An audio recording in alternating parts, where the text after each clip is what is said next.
What's up, guys? Jamie Boom Boom here, the bee's knees, the cat's pajamas. I'm here with the one and only John the Bull Makdessi from the UFC. Let's go! It's the bee's knees, the cat's pajamas. What's up, guys? Jamie Boom Boom, the bee's knees, the cat's pajamas. What's up, guys? UFC vet. Oh man, he is quick, this guy. John, what's going on, man? How are you? Very good. How are yourself? I'm good, man. So I know you a long time, Montrealer, local Montrealer here, amazing fighter. I was telling Gates and a few guys we know in common, I was saying it's funny about John because you've had your career, not only MMA career, but you have a UFC career, probably longer than 99% of the guys have an MMA career. You've been in the UFC that long. Like, you're a real tenured UFC fighter. It's nice to have someone on. We've had guys on that come and go. You're a guy who's been there forever. What is the secret to the longevity? That's my first question. What's the secret to longevity at the highest level? I mean, I've been very fortunate, so I'm very lucky. I know that an MMA career is very 4 or 5 year span. So I guess I've been very grateful. I try to stay disciplined. And I always try to, I think discipline is the key. Yeah. Because you're a guy who's always in shape. Is that part of it? Always staying in fight shape, always staying fight ready, keeping your weight down, eating well. What's technically, what are the secrets, Well, my personal belief is having a philosophy.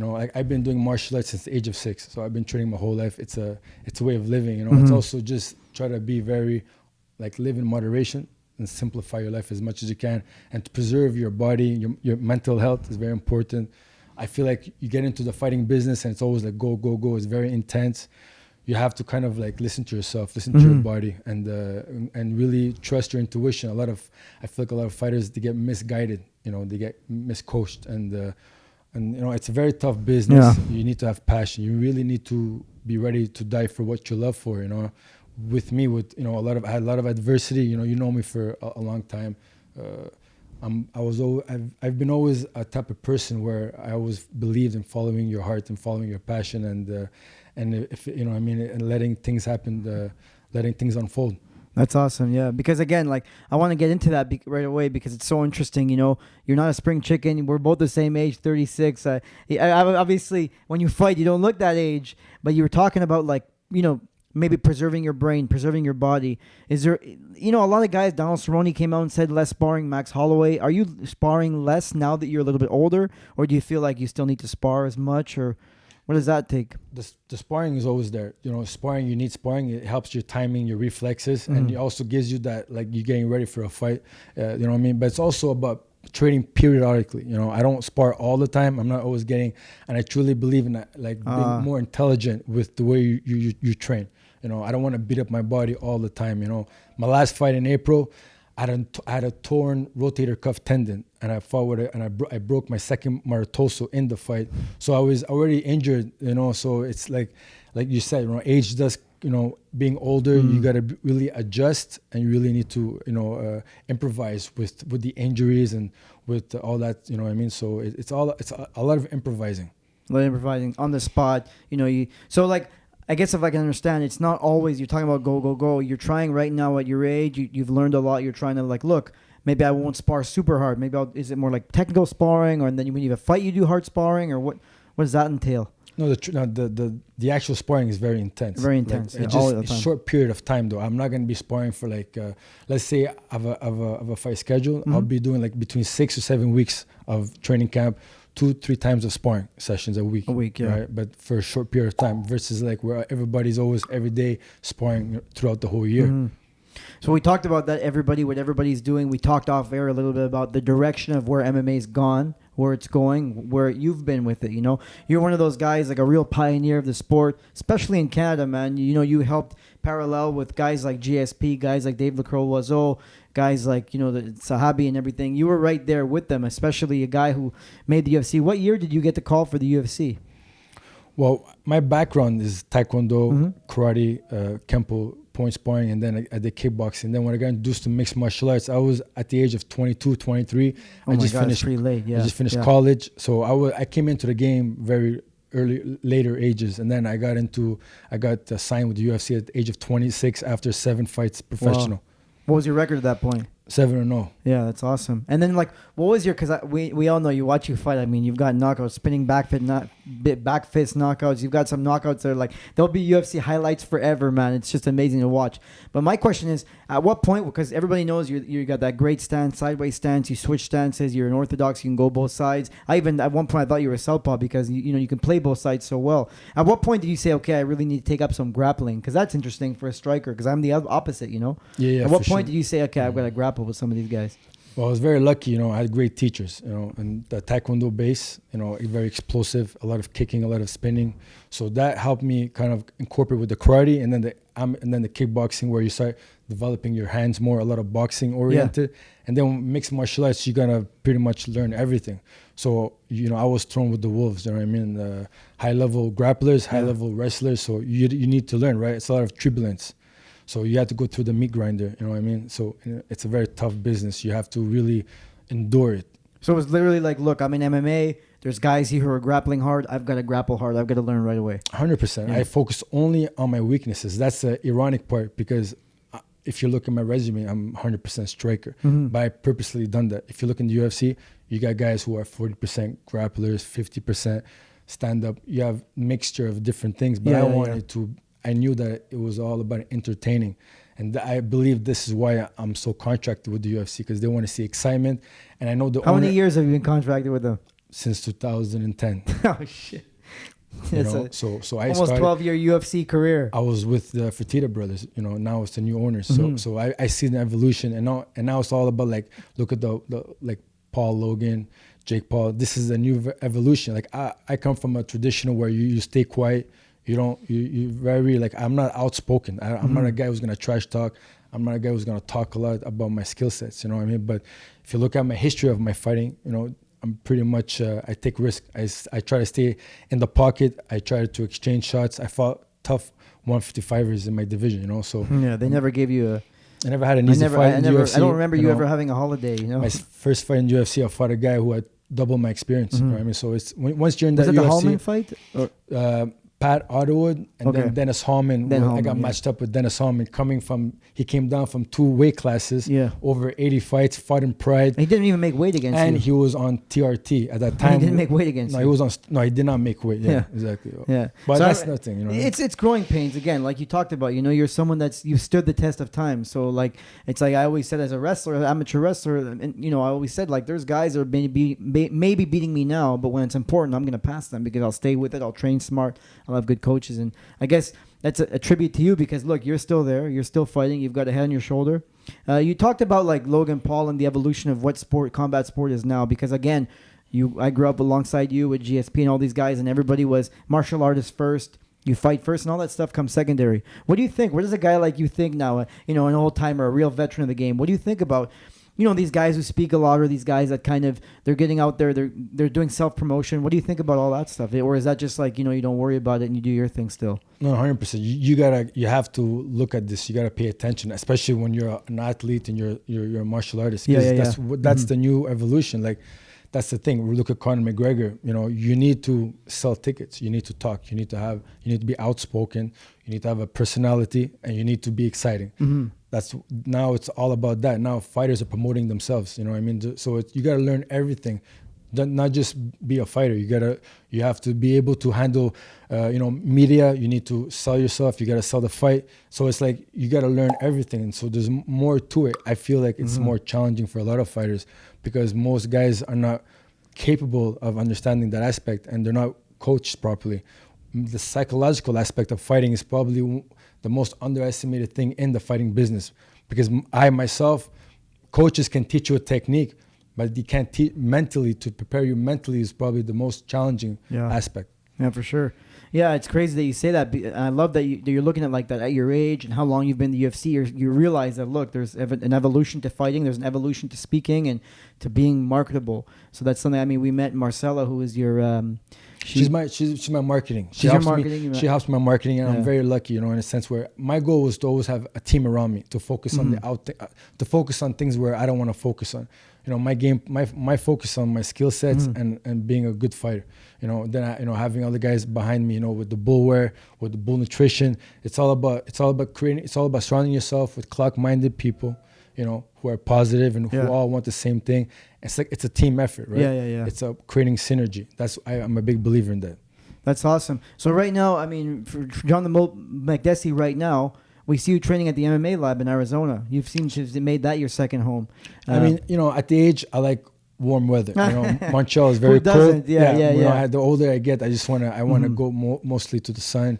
But Arizona is very nice. I'm very lucky. Like I train alongside, of course, when I was raised in Montreal. So, George St. Pierre, David Loiseau.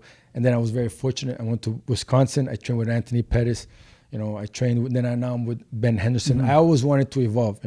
I feel like every fighter should want to train with the best guys. I just wanted to get as much experience as I can. I needed to travel.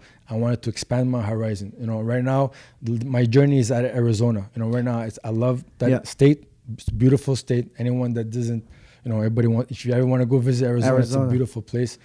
Warm weather all the time. And where in Phoenix? Great people. Yeah, Phoenix. Yeah, it's awesome. And again, I want to go over that point because it's not like you didn't earn that. You definitely earned the right to be able to train where you want to train, do what you want to do. We always talk about, I talk to Pascal often about like Jake Paul. People don't realize in 3 years he was able to, because of the money he has and the the wealth he has, he's able to obviously put in a lot of train where he wants to train with the coach he wants to train with, the best coaches, the best nutrition. And for MMA fighters, sometimes it takes. You've been in the UFC since 2010. Yes. So it's only the last couple of years you can make decisions like, hey, look, I can go train here, I can go train there. But I don't want to get this wrong. I don't want people to get mixed up. You're a really cerebral guy. Everything you do is thought out, is planned out. You're someone who really thinks about your career. Am I right saying that? It just seems like, from knowing you personally, it seems like you always know your next move, which I always looked up to you for that. I appreciate that. I mean, yeah, for sure. You have to really think about it. I know you want the warm weather, but I also know there's a method to your madness. Like, you're going to Arizona because maybe you see something you want to grow there.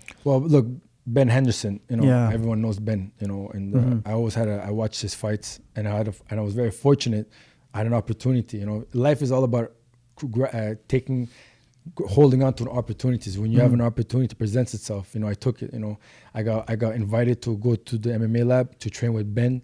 So that was it was a no-brainer for me. I mean, this guy he's a legend. So I was very UFC fortunate. Champ, UFC, he's in Bellator. He's a family man, great person, great individual. So yeah, for sure, you need to be thinking constantly. It's always thinking. You always have to reflect, and also learn from your mistakes. We're human beings. We make mistakes, and that's what makes a fighter. Yeah. It's about going towards. It's about how you deal with adversity, how you deal with failures, how do you deal with setbacks. I'm not perfect. I make mistakes, but you have to try every day to become a better person, and do the best you can. I feel like people, they get paralyzed with their mistakes and they kind of stop trying. But that's what it's all about. It's having courage to keep reinventing yourself and trying to see how can I become a better person, not just in physical aspect, but the mental aspect and the spiritual aspect. That's the most hardest part that there's not too many guys can teach you that.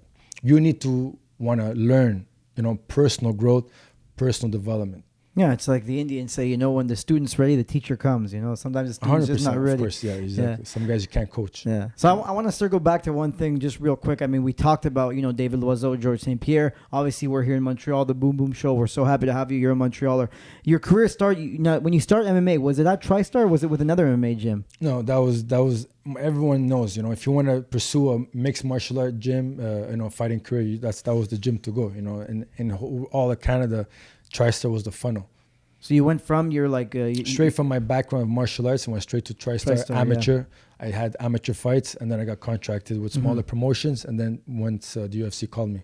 And do you find now, I mean, you talk about smaller promotions, like we talked about Eamon on this, Mike Ricci, there's so many guys that we spoke about, and they kind of they realize that, look, nowadays it's easy, you fight, you join a gym, a big gym like TriStar, you can get amateur fight. Back then, was it hard to get those fights? Was it hard to find willing opponents? And I find it, correct me if I'm wrong, but I find you guys who are really fighting at that time, if I go back, look at your Tapology, your Sherdog, look at the guys you fought and the guys that everybody fought back in that time, the guys were good. There wasn't that many guys and they were all super good.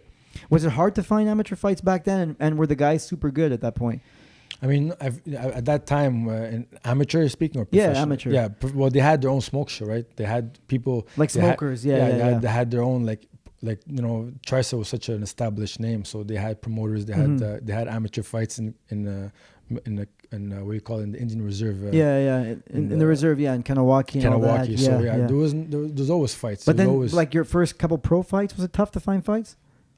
I mean, it depends, right?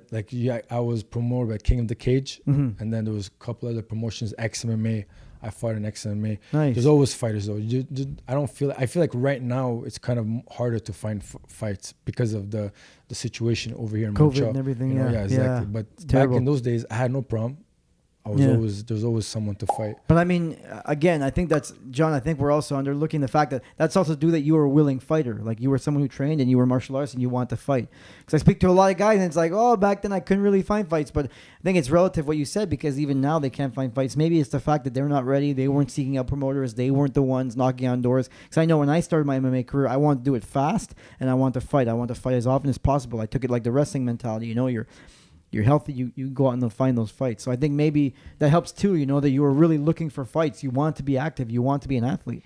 Well, yeah, as a fighter's perspective, you got to train. You're in the gym, and the coach's job is to get you fights, right? Mm-hmm. It's not my job to get myself. My job was to be sure that I'm ready once I get that call, right? I wasn't going and picking my fights. Wow. Most fighters pick their fights, or maybe they kind of self-manage. I had a manager, I had a trainer. Even from your first pro fight? Yeah, I always had a manager. I always had a guy making sure like his job is to get me fights. I was always just focusing on my skill sets, developing my skills, staying physically, mentally ready for that phone call. You know what I mean? That's very unpredictable. So you always got to be ready. You can't. I don't want to waste my energy on trying to pick a fight. That's not my. Well, I love that mentality. I think a lot of young guys could learn from that. You know, you kind of surround yourself with a team of guys that you trusted, and that you build yourself a nice team. And this way, you were able to trust them if they pick you a fight. And because it's shady, some promoters are shady, aren't they? Like, I'm not trying to get you to talk shit, but I know, like, in my experience, man, there's some promoters where you're like, I don't know if this guy wants my best interest. You know? Yeah. Well, that's the dark side of fighting. You know, you need to really trust your team. That they're not going to put you in a bad position. Also, where your development is as a fighter, right? You want to usually you want to have a matchup where it's fair. You know, but then it's like I said, like for myself, you know, when you get to the UFC level, there's not really fairness. You gotta, you know, if the promotion really likes you, they find that you're marketable, they'll probably push certain fights, you know, to make sure that you'll be able to perform and show your skill sets. You know what I mean? But sometimes it's a bad matchup, you know what I mean? So it's a very tough business. So yeah, that's what I want to ask you next is, how do you stay so long in the UFC? Are you, when you get the call from, you know, Sean Shelby, or when you get the call to, you know, your managers get a call to match you up, are you able to say no? What's it like? Like, give us a bit of the ins of the UFC. Like, what's it like for the everyday fan? Like, for a guy like John Makdessi, who survived in the UFC in a 155 weight class. He didn't survive in 125 where it was in, it was out. You kind of, you stuck around. Yeah. You were in arguably the toughest weight class for over a decade now. So what's the secret like? You know, what's the like behind the scenes secret like? Or you just, you don't, maybe, you know, you don't deal with it, it's your manager that deals with it. Like, what's it like? You know, do you get a call? Well, first off, like I said, you have to be passionate. Like, I love it. Like, I started yesterday. You know, I've been doing it since the age of 6. So it's, martial arts is a part of me. Yeah. Second, you discipline, right? You have to be very disciplined. Like, doing what you hate, but you do it like you love it. You got to be disciplined with everything, not just with the training, going to the gym, mentally, physically. Right. You gotta always be on point. You always have to try to network. You always gotta build yourself. You have to look at yourself like a brand. You know what I mean? You gotta, your personality, your character, you know, outside of the gym, right? The way you carry yourself, the way you talk to people, you know, and also most importantly, you gotta be honest to yourself. You gotta honest, like, what am I willing to sacrifice for this lifestyle? When you make that decision, you can't look back. You know what I mean? You can't have your foot 50% in. You got to go all the way. You have to be fully committed, fully dedicated to your craft, right? And of course, the hardest part is having good coaches, good manager, to have a good communication. It's a family. It's not just, let me call him when you have a fight ready. No, you need to build a family, build a relationship with your trainers and your coach. And even with my own career, that was the downfall in most cases, where there was lack of communication. You know what I mean? So you're saying the secret, really, what you're trying to say is, like, it's not really a secret. There's no secret. Yeah, no secret. It's a lot of hard work. But the detail of you staying in the UFC for so long was surrounding yourself with the right people, so that all these kind of external things. I try to focus on what I can control. If I focus on things that are out of my control, I would have a lot of anxiety. You know what I mean? I know. Yeah, I know. And we all want to do that. You know, as athletes, we all want to do that. We all want to just, you know, worry about what we can control. But I mean, does the UFC, do they get did they get pushy like in offering you fights? 100%. I mean, listen, the UFC always complains, like, if you look at me, I don't really fight. I believe in longevity, so I don't do a lot of fights. You know, I'll do maybe like the busiest year was 3 fights in a year. Okay. I'll do like, I train periodically. I want to protect my brain, especially my brain. Like, I don't fight frequently, but when I do fight, it's fireworks. So every time you see me fight, like Ross Pearson, Ross Pearson was a firework. You know what I mean? I fought like Sam Stout. I fought big names. You know, it was exciting fights. You know what I mean? But I'm a type of guy where I know my body. I truly believe like you need to preserve yourself. You can't. It's because the training camp is the hardest part. Like, for sure. the intensity, right? So I like to be fighting, once, twice, 3 times a year. I don't kill my body too much, you know what I mean? Because you need to think longevity. Does the UFC know that you're? 100%. They know you think like that, or are they like, oh? Well, of course, but I don't care what the UFC thinks in the sense where it's me. I'm in the octagon. I gotta protect myself, right? So that's what it is. You know what I mean? And right now, you don't have a fight booked. No, but I'm planning to get back. I just finished 2 operations. Crazy, yeah. So I'm recovering, and I'm planning to get back by next year. You did Seb Seymour was Dr. Sebastian Simard was my 2 of my surgeries. My ACL, he reconstructed my ACL, and he reconstructed my rotator cuff. Wow. So shout out to Seb Seymour. He's done my knees too a few times. A great doctor, a good friend here in Montreal, and takes care of the fighters A1. He gives them great treatment. That's awesome. So I see, you have that truck outside. You got the Bull Nutrition. What are you working on, man? You got like a supplement thing. We kind of I had Gates on, who was I guess your partner in it or something. He's the owner of Bull Nutrition. Yeah. So Bull Nutrition is a supplements, right? I'm a big believer in preserving your body. So. And also a lot of like healthy stuff. It's not just like it's not enhancement or anything like that. We're not promoting anything enhancement. We're promoting all good stuff for your body. Lifestyle products. 100%. They have turmeric. They have apple cider vinegar. Exactly. It's not just protein and creatine. No, correct. Me, all I touch is all natural stuff. Everything that gives your body a lot of nutrients. Yeah, you were always very, very disciplined with that when in terms of what you put in your body. 100%. You have to. Nutrition. I had mentors in nutrition. I had mentors in even sports psychology. I studied sports psychology. So you have to always keep educating yourself. Awesome. So that's what you're doing now. So where could we find? Do you have like a promo code or something? Can the people? 100%. So if you want to purchase Bull Nutrition, you go to bullnutrition.com. You can use Bull 20. You get a discount. Even johnmakdessi.com. I have a website where I also have bullwear clothing. You can, the nice top, man. I complimented you on, man. I love. Makdessi's looking good. I believe in what, I like to focus on what I believe in, like clothing, supplements, nutrition. It's all about having a healthy lifestyle, you know what I mean? So why not promote my own image, my own brand?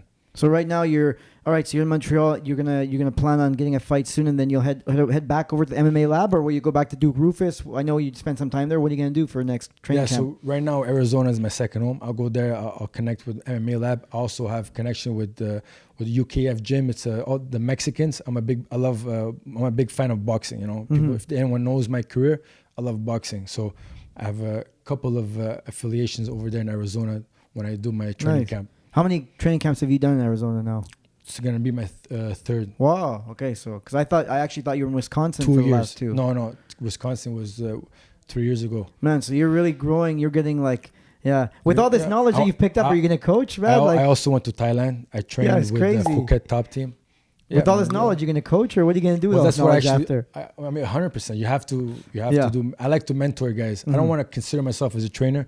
There's a lot of trainers out there, I want to try to focus on helping other, Yeah, you were just in Alberta, like you were saying off there. You were mentoring a young fighter, just a friend of yours who was doing an amateur fight. 100%. You went there, support him. 100%. Yeah. I'm always willing to help out. You know what I mean? That's awesome. And share my knowledge. Yeah. No, that's great. A true martial artist. I mean, again, I'm a bit biased because we do miss you here in Montreal. We love to have you around. You're a knowledgeable guy, and again, you're someone who's been in the UFC longer than most people have had an MMA career. Yeah, it's crazy. It's just when you think about, like I was talking to Gates when we did the interview with Bull Nutrition, John has been in the UFC for so long. It's like you're one of those guys, just a staple of the UFC. Like I can't picture you out of the UFC almost. Like it's gonna be, you'll probably be 55. I'll be like, oh yeah, the Bull's still fighting. Like who's he fighting next? The fights are, like you said, they're very active. They're amazing fights. you know, you've got a lot going. So I mean, my ultimate dream was to be world champion. And every athlete, if you're not trying to chase gold, then there's no reason. But I'm not planning to stay until I was 55. But no, my goal is, you know, I'm always going. I fought a new hungry guy. You know, for me, it's testing myself. That's what I love about fighting. It always challenges yourself. But John, I mean, like, between us and our humble 300 followers we have here, what's the goal though? I know you say that you like to challenge yourself, but a lot of guys talked about, look, Lawler and Diaz. Diaz came out and said, you know, he said, look, I wasn't motivated for this fight, and I don't know why I was fighting Lawler. You know, what do you think about that, by the way? Do you think it was bullshit because he lost, or do you think... Well, look, I mean, you know, we all have egos, right? I mean, it's one of the hardest things. Like, that's why, like, for fighting or even athleticism, when you're on television, you know, the build-up, you know, you're very vulnerable, you know, because when you suffer a defeat, a lot of fighters, they really, like, it's a big ego drop. Yeah, I'm trying to say. So he lost, obviously, and the way he lost. So of course he's going to talk down. He shouldn't. I mean, at the end of the day, you shouldn't really talk like that. You know what I mean? Regardless of, that's the hardest part, right? Is to, like, how do you handle defeat? He lost the fight.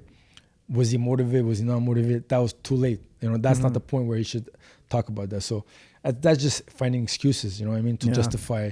I like that, yeah. You know what I mean? I think, he said before the fight, he was like, because after the fight, he said something like, I had it coming, and before the fight, he said, I don't know why I'm fighting this guy. So there you go. Yeah, it's kind of. So that's, but back to my thing with you is, like, what would it take for you to get, you know, like, to be in the top 5? You know, because I mean, that's a great question, man. You should ask the UFC. You should ask the question to the UFC. Because like, I'll be honest with you, man. Like, and I'm not saying it's because you're here on the couch and you could kill me, but but I really, really think that you're a problem for many guys in the UFC, because you have a style where the guys at 155 now, they're all going for KOs. Look at Chandler. Chandler's a wrestler, get KOs, guys. Look at Oliveira. Oliveira survived a near TKO and got a TKO. So a lot of guys are stand-up fighters. I don't think any of those guys match you in the stand-up. Now, maybe, I don't know, correct me if I'm wrong, maybe the grappling, they have an advantage, especially Chandler, guys who are like lifelong wrestlers. Yeah. But I think you give a lot of guys in the top 5. I'm thinking of, like, Gaethje. Like, I don't think Gaethje will be able to walk you down just because of your karate style. You know, I train with Pascal. He's guys who are taekwondo and karate and point fighters. They're really hard to walk down. Like, there's no walking them down because they're always moving.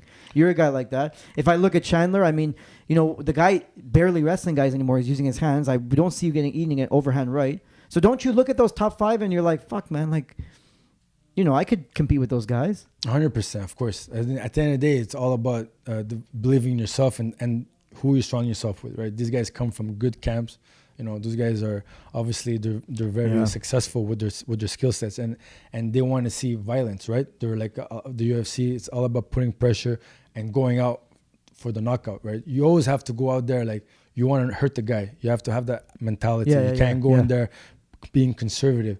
So that I kind of changed my mentality into being. That's why I connected over there with the Mexicans, because they come, you know, they're boxing. They're very like, it's all about being playful, but also going for that kill shot. You know what I'm trying to say? I like that, yeah. And 100%, I would love to fight a top 10 guy. You know, I'm just waiting for that opportunity. I just fought a newcomer, my last fight, and what was his name again? I can't pronounce it. Some Chile. Oh yeah. But he won his last fight, so it's good. It's always good. Yeah, that's what I'm saying, man. Because when I watch you, I'm like, man, you would be a problem for all those. Like, you know, I mean, I don't see, you know, Chandler and Gaethje taking anybody down, and you know, they're using their hands, and like, who has better hands than you in that division? I mean, well, here's the thing, right? They're gonna look at my fight. They're gonna study it. It's professional. They're gonna look at, okay, well, where is John? Where can we beat him? And at the end of the day, people don't know what I do outside of the gym. You know, they don't. Just like I said, they just saw me as a striker, but they don't know my wrestling ability, and they don't know my grappling ability. You know, I grapple and I wrestle with high level guys all the time. So we're ready. So if they call you the top 5 guy, we're taking it. 100%. Let's go. That's the goal. Let's go. We're gonna be there, man. The Boom Show will come. We'll represent it. We'll tell you we called it. John Makdessi could be the top 5 guy at the UFC. 100%. Gaethje was actually one of Dustin Poirier, Gaethje. Those guys, I mean, it's all about stylistic, right? Are they going to match me up with a guy who's going to try to strike, or they're going to match me up with a guy who's going to try to take me down? Either way, it's interesting what you say, you know, because guys are kind of being matched up stylistically, whereas, you know, maybe those rankings aren't as important as, you You know, like there's guys out of the top 10. I look at the 155, and you could pick a guy out of a hat in the 155 division. They could be a top 5. They're so good at 155. Everybody is so damn good. I believe it's the toughest division. No, because it's by far it's the toughest. It's been the toughest division forever. It's not even a new thing. 100%. It's very talented, a lot of talent, and it's also in depth. Like a lot of. But statistically, most people weigh around this weight. Most people weigh 170, 180 pounds, and they're cutting weight. And this is the most. Even in wrestling, in amateur wrestling, 70 kilos, 74 kilos. These are the 68 kilos. These are the most depth and athletically gifted weight class because you got guys who are strong and fast and technical. You know, you can't you can't get away with being just strong or fast or not technical. No, you need to cover all spectrum. You got to heavyweight. Cover all you angles. could, you know, if you're a small guy like me, maybe you're like super fast. You know, but anyway, John, great stuff, man. Thanks for coming. We hope to do this again. Thank you. Guys, check out johnmakdessi.com. Check out Bull Nutrition. And yeah, that's it. We can't wait to see you fight again soon. We hope it's going to be before 2022. Yes, hopefully you get something in there because it would be good to see you bang, especially coming off a huge win, man. And thanks for doing this, man. Thank you very much. John. Thanks for having me. Guys, Boom Show. That's it. Like, comment, subscribe. Peace.